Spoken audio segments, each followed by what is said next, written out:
పరిశుద్ధాత్ముడా ప్రభువా వరదా మా హృదయ మందిరముల నివసింపుమా. పరిశుద్ధాత్ముడా ప్రభువా వరదా మా హృదయ మందిరముల నివసింపుమా. అరుదైన నీ దివ్య తరశక్తులను దాల్చి త్వరగా మాపై దిగుమా. కరుణాబ్దివై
పరిశుద్ధాత్ముడా ప్రభువా వరదా మా హృదయమన్ నిరమూల వసింపోమా.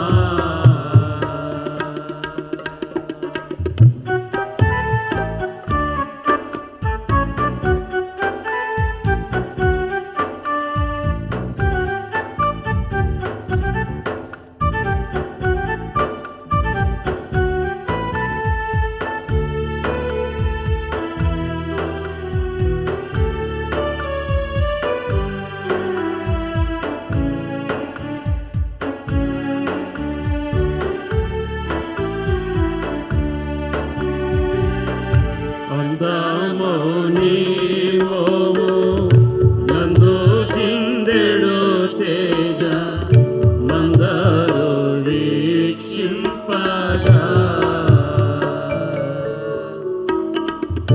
అందమో నీవోము నందు చిందెడు తేజ మందరు వీక్షింపగా. విందావైవచీమా ఎందంబోలకు నిత్య నందంబోదూచీమా వందనంబులు గొనుమా. పరిశుద్ధాత్ముడా ప్రభువా వరదా మా హృదయమందిరముల వసింపోమా. పరిశుద్ధాత్ముడా ప్రభువా వరదా మా హృదయమందిరముల వసింపోమా.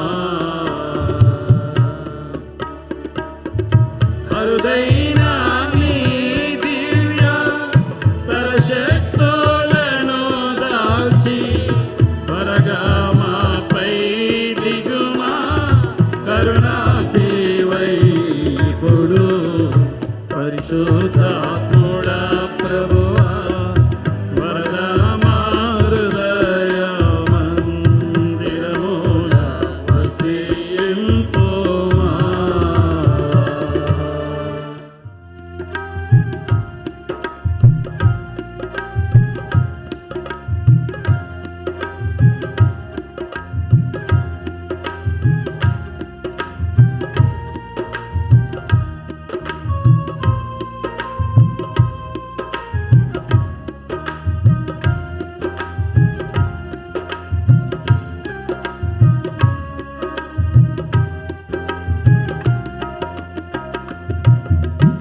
నీ ఆవరణములో ఒక దినం వేయి దినముల కంటే శ్రేష్టము. నీ ఆవరణములో ఒక దినం వేయి దినముల కంటే శ్రేష్టము. నా ప్రభువా నా దేవా ఆ ధన్యత నాకిమ్ము. నీ సాక్షిగా ఉండనిమ్ము. నా ప్రభువా నా దేవా ఆ ధన్యత నాకిమ్ము. నీ సాక్షిగా ఉండనిమ్ము. నీ ఆవరణములో ఒక దినం వేయి దినముల కంటే శ్రేష్టము.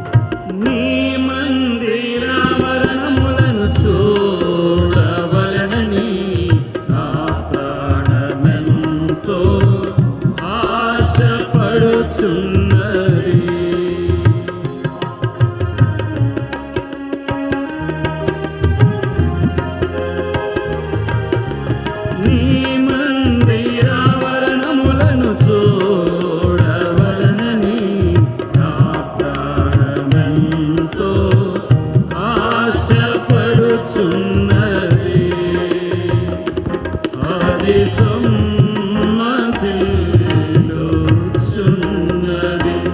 అది సొమ్మసిల్లుచున్నది.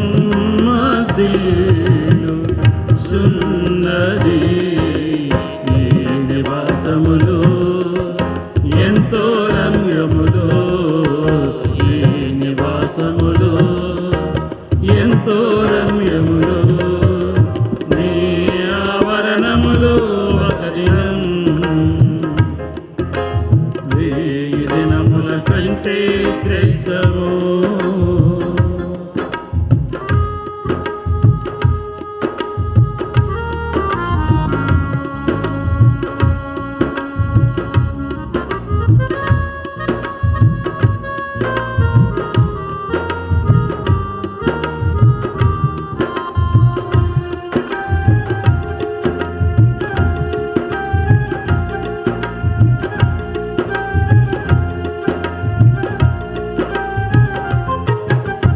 జీవము గల దేవుని దర్శింపవలనని నా హృదయమెంతో కేకలేస్తున్నది.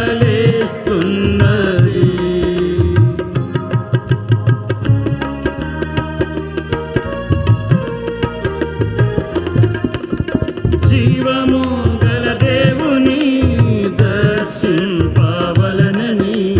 నా హృదయమెంతో కేకలేస్తున్నది. అది ఆనందముగా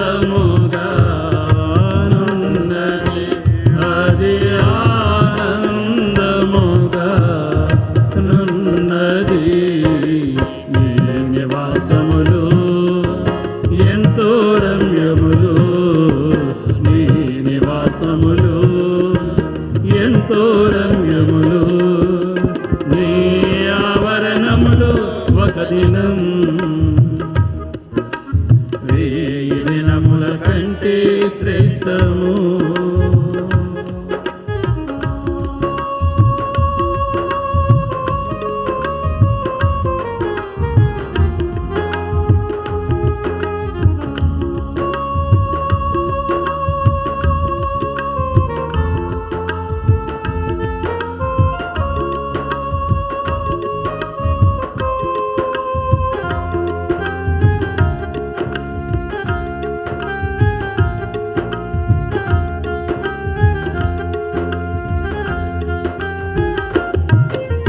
నీ బలిపీఠమునొద్దనే పిచ్చుకల నివాసము, పిల్లల పెట్టుటకు వానకు వెలకు.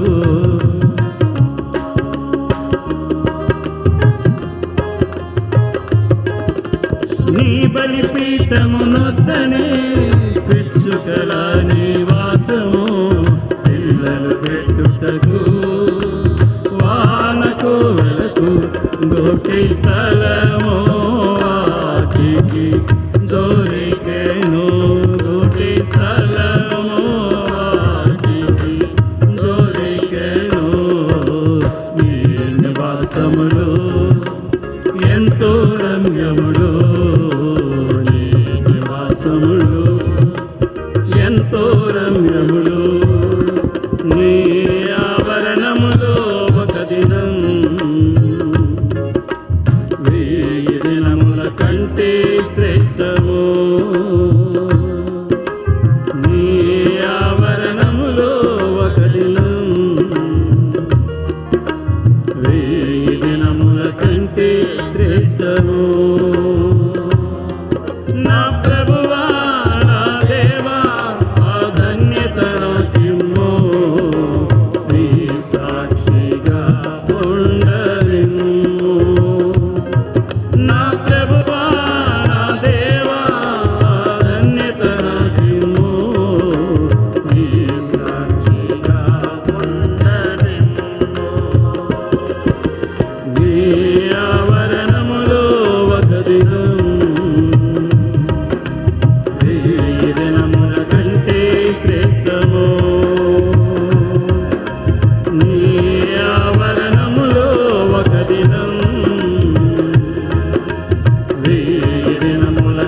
వెయ్యి దినముల కంటే శ్రేష్టము. ప్రభునామ స్తోత్రాలు. దేవుని మహాకృపను బట్టి 2022 సంవత్సరానికి దేవుడు మన అందరిని నడిపించాడు. ఈ జనవరి మాసములో 9వ తారీఖున దేవుని వాక్యం వినేదానికి యూట్యూబ్ ద్వారా దేవుడు మనకు సమయాన్ని అనుగ్రహించాడు. మనం ఇంతకుముందు యేసుక్రీస్తు చేసిన 40 అద్భుతాల్లో 22 ధ్యానించాం. ఈ దినము 23వ అద్భుతం. యేసుక్రీస్తు ఈ భూలోకమున ఉన్నప్పుడు చేసిన అద్భుతాల్లో 23. మార్కు సువార్తలో 7వ అధ్యాయం 31 నుండి 37 వరకు. అయితే ఈ అద్భుతం పేరేమిటంటే చెవుడు గల నత్తివానిని స్వస్థపరచుట.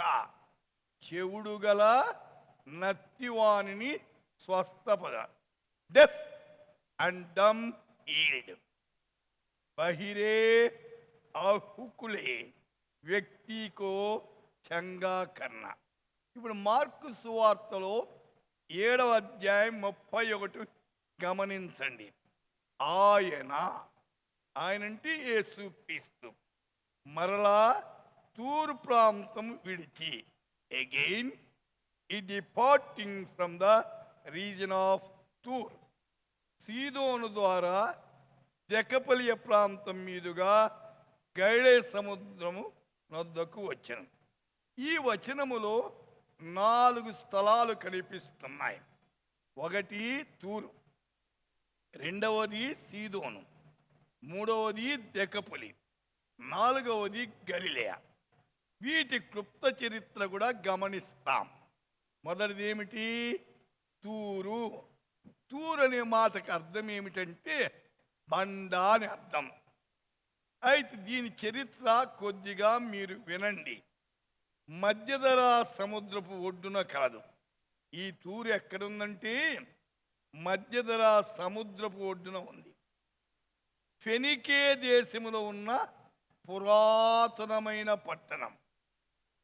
గ్రీకు చరిత్రకారుడగు హెరోడొట్టాస్ క్రీస్తుకు మునుపు 2740 సంవత్సరంలో స్థాపించినని చెప్పాడు. యోసీఫ్ అనే చరిత్రకారుడు క్రీస్తుకు మునుపు 1200 సంవత్సరంలో ఈ యొక్క తూరు పట్టణం కట్టబడింది అన్నాడు. యెషయా గారు దీనికి ప్రాచీన కాల పట్టణమని యెషయా గ్రంథం 23వ అధ్యాయం 7వ వచనంలో చెప్పాడు. యెహోషువ గారు దేశమును జయించిన పిమ్మట, అయితే పాలస్తీనానంతా జయించిన పిమ్మట తూరును ఆషేరు గోత్రానికి ఇచ్చినట్లుగా యెహోషువ గ్రంథము 19వ అధ్యాయము 31లో మనం చూడగలం. దావీదు కాలమున తూరుని ఏలిన హీరాం దాని గొప్ప పట్టణంగా చేశాడు. ఎవరు? హీరాం. అయితే దావీదు దాని అదేలాగున హీరాము ఈ యొక్క దావీదు కాలములో ఈ తూరును గొప్ప పట్టణంగా చేశాడు. దాని చుట్టూ ప్రాకారాలు నిర్మించాడు. ప్రాకారం దేనికి? భద్రత, కాపుదల కొరకు. మంచి సముద్ర వ్యాపార కేంద్రంగా చేశాడు. అనేక ఓడరేవులు కట్టించాడు. అనేక మంచి ఓడరేవులు కట్టించాడు. వాణిజ్యమందు ప్రసిద్ధిగా. వాణిజ్యం అంటే ఏమిటి? వ్యాపారం. వ్యాపారములో ఎక్కువ ప్రసిద్ధి చేశాడు. ఓడలు నలుదిక్కుల నుండి పంపి గొప్ప వర్తక కేంద్రంగా చేశాడు. దావీదు నగరాన్ని, యెరూషలేము ఆలయాన్ని కట్టుటకై హీరాము మ్రానులను, పనివారిని పంపాడు. హీరాము చనిపోయిన పిమ్మట ఈ తూరుకు స్థిరమైన ప్రభుత్వము లేదు. తూరు చాలా తొందరలు కలిగాయి. సరే, రెండో పట్టణం ఏమిటి మనం చూసింది ఆ వాక్యములో? సీదోను. మొదటి తూరు, రెండవ ఇవన్నీ సముద్ర తీర ప్రాంతంలో ఉంటాయి. సీదోన్ అంటే అర్థం ఏమిటి? చేపలు పట్టు స్థలము. అయితే ఇది కనానీయుల పట్టణంలో పురాతనమైనది. ఇది కూడా ఫెనికే దేశములో ఉంది. తూరుకు 20 మైళ్ళ ఉత్తరముగా ఉంది. ఇది కూడా ఒక రేవు, అనగా ఓడలు నిలిచే ఓడరేవు అన్నమాట. ఈ పట్టణమందుండిన చిత్ర పనులను గూర్చి క్రీస్తుకు మునుపు 12 శతాబ్దములో గ్రీకు కవీశ్వరుడైనటువంటి హోమరు రాశాడు. ఏమిటికి ప్రఖ్యాతట? చిత్ర పనులకు. ఇది కనాను దేశమునకు ఉత్తర భాగములో ఉంది. సీదోనీయులు ఇశ్రాయేలుకు న్యాయాధిపతుల కాలములో సీదోనీయులు ఇశ్రాయేలు చాలా బాధ పెట్టారు. ఇశ్రాయేలు వారి దేవతలైన బయలు, అస్తారోతు దేవతను పూజించారు. సీదోను దేవతలను ఇశ్రాయేలు పూజించారు. యెజెబెలు ఉందే సీదోను రాజుకు ఎత్బయలు కుమార్తె అని మొదటి రాజుల గ్రంథం 16వ అధ్యాయం 31 వచనం ఉంది. అందువలన ఇశ్రాయేల్లో బయలు పూజ ఎక్కువ వ్యాపించింది. యెజెబెలు ఈ బయలు పూజను ఇశ్రాయేల్లో అధికంగా వ్యాపింపజేసింది. సీదోనీయులు యెరూషలేమును దోచుకున్నారు. అయితే దాన్ని ఏం చేశారంటే దానిలో ఉన్న నివాసులందరినీ గ్రీకు వారికి దాసులుగా అమ్మేశారు. క్రీస్తుకు మునుపు దాదాపు 527 నందు ఈ పట్టణం పారసీకులు పట్టుకున్నారు. క్రీస్తుకు మును 64వ సంవత్సరంలో రోమీల వశమైంది. కొత్త నిబంధన కాలములో క్రీస్తు చేసిన అద్భుతములు చూచుటకు, ఆయన బోధలు వినుటకు సీదోను ప్రాంతము నుండి జనులు వచ్చినట్లుగా మార్కు సువార్త 3వ అధ్యాయం 8వ వచనంలోను, లూకా సువార్త 6వ అధ్యాయం 17వ వచనం. 3వ పట్టణం దెకపొలి. దెకపొలి అనగా 10 పట్టణాలు అని అర్థం. యోర్దాను లోయ ప్రాంతమునందున్న ప్రదేశం ఇది. దీని యందు 10 గ్రీకు వారి పురములుంటును బట్టి ఈ పేరు దానికి కలిగిన. గ్రీకు వారి ప్రాంతమునకు మహా అలెగ్జాండరు కాలంలో వచ్చారు. ఎవరు? దెకపొలి వారు. రోమా చరిత్రకారుడైన ప్లినీ ఈయన ఏం చేసిన, దెకపొలి పట్టణంలో ఆ జిల్లాలలో 10 పట్టణములు ఉండేనని చెప్పాడు. అయితే పురాతన భూగోళ శాస్త్రజ్ఞుడకు తొలిమి మరికొన్ని పట్టణాలు కలిపాడు. పట్టణాలు కలిపి 18 పట్టణాలుగా చేశాడు. ఎడారి మీదుగా దమస్కు నుండి అరేబియాకు గొప్ప బాట ఏర్పరిచాడు. ఈ పట్టణములన్నీ 4 బాటల మీద ఉన్నది. ఈ దేశమే దెకపొలి ప్రాంతమని ప్లినీ వ్రాశాడు. క్రీస్తు పరిచర్య ఆరంభములో దెకపొలి ప్రాంతము నుండి గుంపులుగా ఆయన యొద్దకు వచ్చినట్లుగా మత్తయి సువార్త 4:25. మత్తయి సువార్త 4:25. సేనాదయం పట్టిన వాడు తనకు క్రీస్తు వలన కలిగిన విడుదలను గూర్చి ఏం చేశాడు? దెకపొలి ప్రాంతమంతటా సువార్త ప్రకటించాడు. దయ్యం పట్టినవాడు సేన. ఎన్ని దయ్యాలు పట్టాయి? 2000 దయ్యాలు పట్టినవాడు బాగుపడ్డాడు. దెకపొలి ప్రాంతమంతా సువార్త ప్రకటించాడు. అది మార్కు సువార్తలో 5వ అధ్యాయములో 20వ వచనం చూడు. క్రీస్తు తూరు సీదోను నుండి గైడే సముద్రంలోకి వచ్చినప్పుడు ఈ పట్టణం మీద దెకపొలి మీదుగానే వచ్చాడు. మార్కు సువార్త 7వ అధ్యాయము 31. నాలుగవ పట్టణం గలిలయ. గలిలయ జిల్లాలో మంచి నీటి సరస్సులు ఉన్నాయి. యోర్దాన్ నది దీనిలో ప్రవహిస్తుంది. ఆరంభం ఈ సరస్సుకు కిన్నెరెతు సముద్రం అని సంఖ్యాకాండం 34:11 రాయబడింది.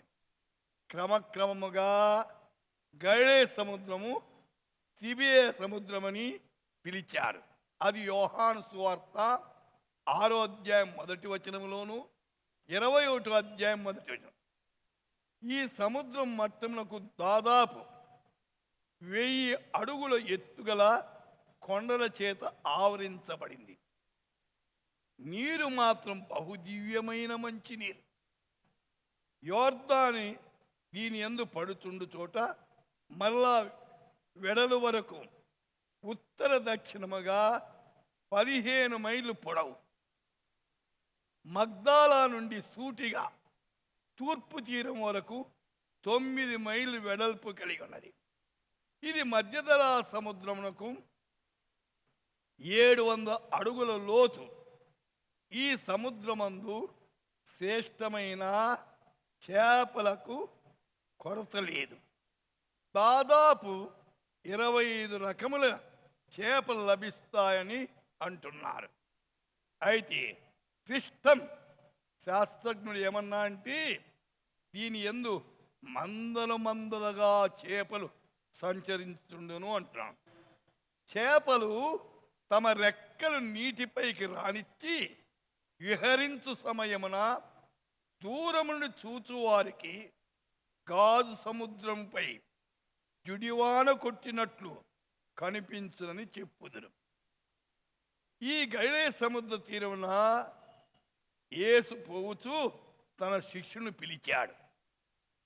ఈ గలిలయ సముద్రం మీద ధోని ఎక్కి ప్రజలకు బోధించాడు. అయితే శిష్యును అద్భుత రీతిగా చేపలు పట్టేదానికి ఈ గలిలయలోనే వాడాడు. తుఫాన్ నిమ్మలించింది గలిలయ సముద్రం మీదనే. సముద్రం మీద నడిచాడు గలిలయ సముద్రం మీద. ఇప్పుడు మత్తయి సువార్త 7వ అధ్యాయం 32.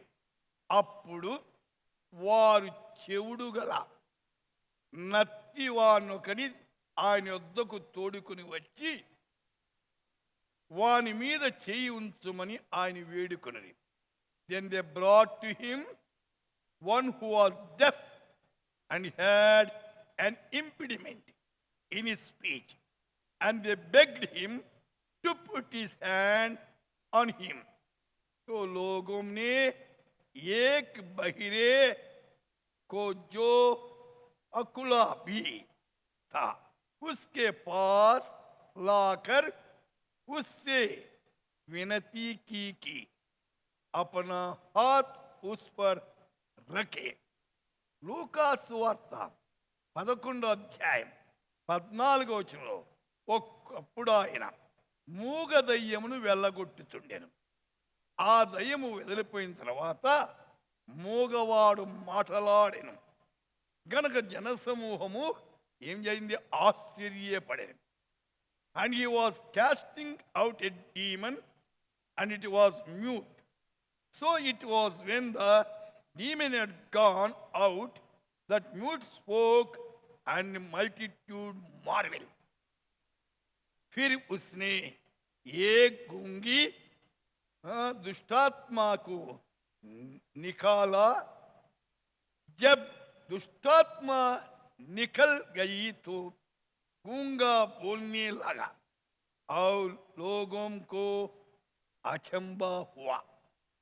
మార్కు సువార్త 7వ అధ్యాయం 33లో సమూహములో నుండి ఆయన వాని ఏకాంతముగా తీసుకుని పోయి he took him aside from the multitude. वह उसको पीठ से अलग ले गया. వాని చెవుల్లో తన వేలు పెట్టి put his finger in his ear. अपनी उंगलियों उसके कानों में डाली. उम्मी वेसी spat. తూకర్. వాని నాలుక ముట్టాడు. Touch his tongue. ఉస్కి జీప్ కో చువా. Mark gospel 8th chapter 23. ఆయన గుడ్డివాని చేయి పట్టుకుని ఊరి వెలుపలికి తోడుకొని పోయి వాని కన్నుల మీద ఉమ్మివేసి వాని మీద చేతులుంచి నీకేమి కనపడుచున్నది అన్నాడు. Mark gospel 7:34. ఆకాశం వైపు కన్నులెత్తి, then looking up the heaven, looking up to heaven, స్వర్గా కి ఓర్ దేక్కర్, నిట్టూర్పు విడిచి ఎఫ్ఫతా అని వానితో చెప్పాను. ఉస్నే కహా ఎఫ్ఫతా, ఆ మాటకు తెరవబడుమని అర్థం. దట్ ఈస్ బి ఓపెన్డ్, అర్థం కుల్జా. Mark gospel 6th chapter 41. ఆకాశం వైపు కనులెత్తి, లుక్ అప్ టు హెవెన్, స్వర్గీకి ఓర్ దేక్కర్. John gospel 11th chapter 33. ఇప్పుడు మరియ మార్త లాజరు చనిపోయిన సందర్భంలో యేసయ్య రాలే. 4 రోజులైన తర్వాత వచ్చాడు. అప్పుడు వారి దగ్గరికి వచ్చినప్పుడు ఆమె ఏడ్చుటయు, ఎవరు? మరియా మార్త. ఆమెతో కూడా వచ్చిన యూదులు ఏడ్చు యేసు చూచాడు, కలవరపడ్డాడు, ఆత్మలో మూలుగుతున్నాడు. అతను ఎక్కడ ఉంచారు అని అడిగాడు. John gospel 11:38. యేసు మరలా మూలుగుతూ సమాధి యొద్దకు వచ్చెను. అది ఒక గుహ, దాని మీద ఒక రాయి పెట్టు.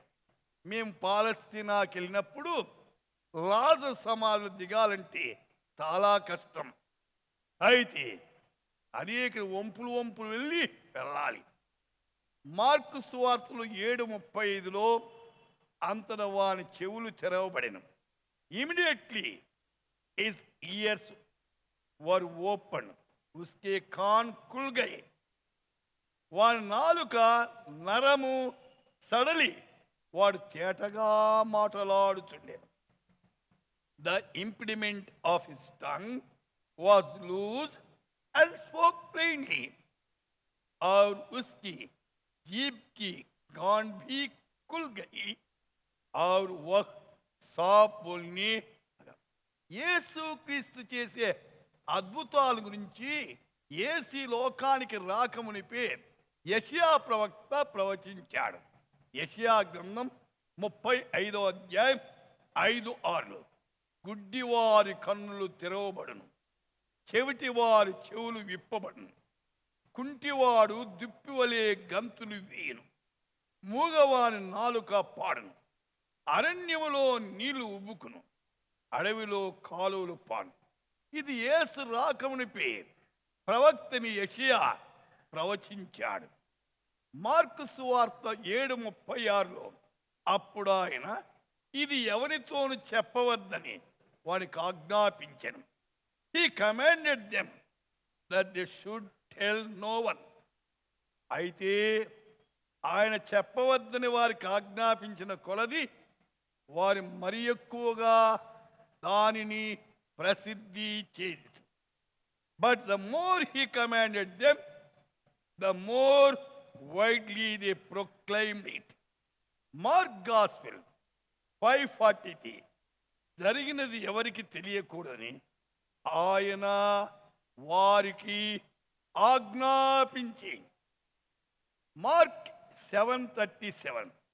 ఈయన సమస్తమును బాగు చేసి ఉన్నాడు, చెవిటివారు విన్నట్లుగా, మూగవారు మాట్లాడినట్లుగా చేయుచున్నాడని చెప్పుకొని అపరిమితముగా ఆశ్చర్యపడి.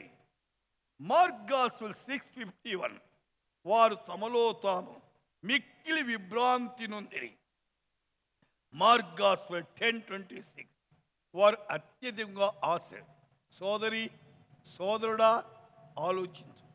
చెవుడు నత్తి గలవాణ్ణి యేసయ్య స్వస్థపరిచాడు.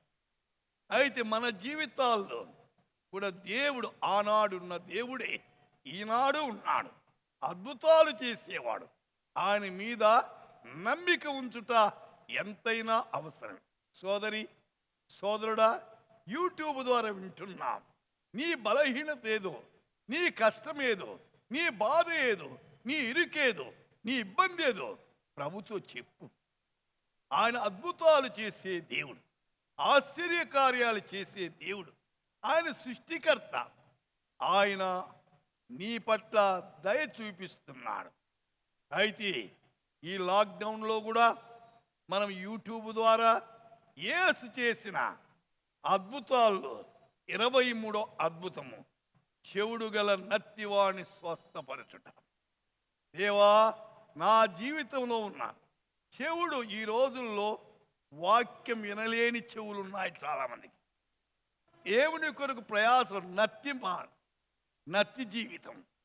అయితే ఒకవేళ మన జీవితాల్లో ప్రభువా నాలో చెవుడుంది, నీ వాక్యం వినకుండా పెడచెవిని పెడుతున్నా, నాలో నిన్ను గురించి ఇతరులు చాటకుండా నత్తి ఉంది, నన్ను తీసివేయి నాయన. అడగండి, ఆయన కృప చూపిస్తాడు, సహాయం చేస్తాడు, అద్భుతాలు చేస్తాడు, ఆశ్చర్యకార్యాలు చేస్తాడు. ప్రార్థన చేద్దాం. అందరూ ప్రార్థనలు ఏకీభవించండి. మహిమోన్నతుడా, మీకు వందనాలు, స్తోత్రం నాయన.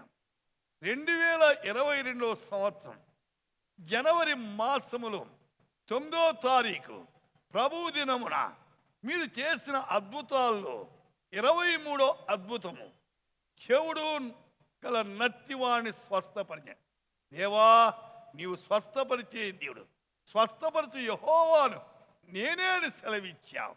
మా సంఘములో ఎంతమంది అనారోగ్యతలో ఉన్నారు, అటువంటి వారిని మీరు ముట్టి స్వస్థపరిచి అద్భుతాలు చేయమని ప్రార్థిస్తున్నాను. ఇప్పుడే సంధించు నాయన.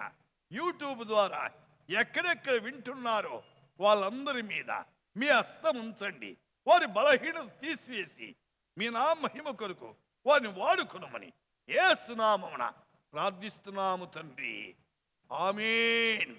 పరలోకమందున మా తండ్రి, నీ నామం పరిశుద్ధపరచబడును గాక, నీ రాజ్యం వచ్చును గాక, నీ చిత్తం పరలోకమందున భూమి మీద గాక. మా అనుదిన ఆహారం నీడు మాకు లేదు, మా రుణస్థు మీరు క్షమించిన ప్రకారం మమ్మల్ని శోధన లేక ఏకాదృష్టిని తప్పి, ఎందుకంటే రాజ్యము, బలము, మహిమ నిరంతరము నీవైనావు తండ్రి. ఆమేన్. ఆశీర్వాదాలు. మన ప్రభువైన యేసు క్రీస్తు యొక్క కృపయు, తండ్రి యొక్క ప్రేమయు, పరిశుద్ధాత్ముని యొక్క సహవాసం ఆయా స్థలాల్లో కూర్చుని యూట్యూబ్ ద్వారా వింటున్న వారందరి మీదను ఇప్పుడు ఎల్లప్పుడు తోడైనగాక తండ్రి. ఆమేన్.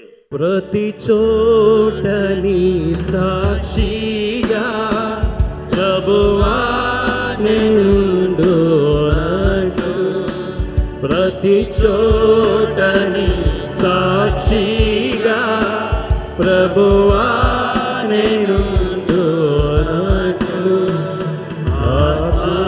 ఆత్మాభిషేకము నిన్ను ఆత్మీయ రూపుండ, ఆత్మాభిషేకము నిన్ను ఆత్మీయ రూపుండ, ప్రియ యేసు నిర్మించితివి ప్రియమార